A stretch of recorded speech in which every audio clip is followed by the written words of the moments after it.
We probably now stand at what is the oldest Lithuanian cemetery in the Americas.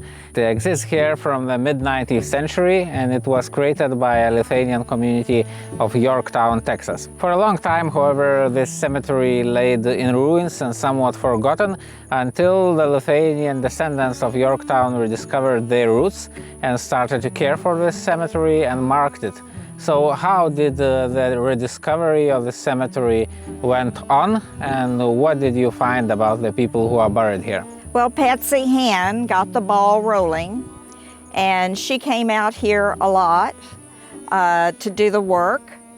And Beverly Bruns also, she brought me here probably in 1981 for the first time. It was very grown up. I probably look for rattlesnakes more than I look for the tombstones because I am very fearful of those things. And it was all covered with brush, and we could read the writing. And I saw one of the tombstone markers said 1864, and the one next to him said 1865. And I thought they probably died in the Civil War of the United States. No. They didn't. I had to do the research to find as near as I could, the truth about their deaths. I began then to come back periodically, and I began to gather notes and research. I just happened to have a number of experiences along the way that taught me how to do proper research. I have taken advantage of what's online. I have traveled to the National Archives in Washington, D.C. I've been to Bisbee, Arizona to look at archives there and in Tucson. I've been to the state capital of Austin here in Texas and studied their research. And I have written a book in which I try to tell the lives of each of these individuals buried in the cemetery.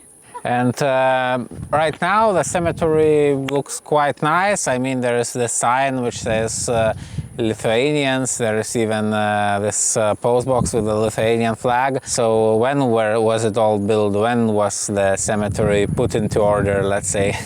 Well, over the last 10 years or so that Beverly Kerlick Bruns has lived here, she has worked with a hoe herself to clear out some of the brush. And now her sister's husband and son have taken on the responsibility of keeping it clean. Can you tell like a couple of stories of the Lithuanians from mid-19th century who are buried here, which you think perhaps are the most interesting or unique? Well, one of the families was Michael and Shuli Raguza. And I'd always heard that name from my mother and my aunt who were Kerlicks. And it turns out that Shuli Raguza was related to Katrini Kerlicks. And so the Raguzas came to Texas first. And I have a feeling they wrote back to Katrini, who I think was her aunt, and said, "We found a good place to live. You should come." And so Katrini Kerlick immigrated with 5 sons and 2 daughters and 13 grandchildren. All came, 23 of them. And so they began to build their home here in this area. And Katrini is the one who owned the property here for the cemetery. And one of her sons has the oldest tombstone. And we don't know why he died, but we do have a letter written by him, and we know some other things about him. The reason I got so interested is that 2 of Katrini's sons, William and Christopher, were murdered in 1869 by a vengeful family and their associates. There was some things written about their deaths that I did not believe. They were called outlaws or desperados. They were called horrible names. And I thought, that's not the Kerlicks I know. That can't be true. So I began to research and research and research And someone found for me at the National Archives in Washington, D.C., a U.S. Army report written by a captain in the U.S. Army, 11 pages of details about the murders of these two men. The Kerlicks were innocent men. They should not have been shot down and killed, but they were. And that changed everything for this family. And that's the story I wanted to know. But along the way, I learned so much about everybody else here. I learned how they were freighters, and they hauled goods all across Texas and into Mexico in wooden wagons. They helped found the local evangelical Lutheran church. They traded cattle. They built a school, and that was by the 1870s.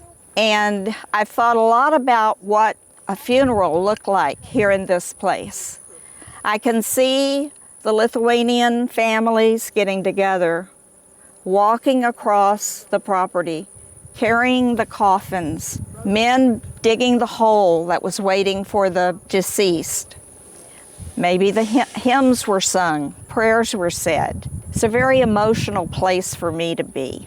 It is indeed great to see such an old cemetery from more than 160 years ago still cared for. Unfortunately, when researching Lithuanian cemeteries for our map of Lithuanian heritage abroad, which is map.lithuania.com, we often find that even newer cemeteries from the 20th century lay abandoned and uncared for.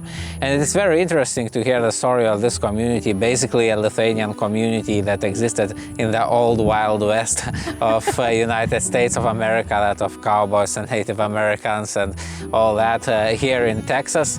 And it is great that this story is still remembered today, not only by people but also by the marks which are visible for everybody who's passing by there. If you would ever visit Texas and Yorktown in particular, it will be easy to find this cemetery in the map.lithuania.com map of Lithuanian heritage abroad. And then I invite you to check this map as well as encyclopedia global.lithuania.com to find the information about more than 60 Lithuanian cemeteries in America, and quite many of them also date to the 19th century, even if they are newer than this one. Thank you very much. Thank you.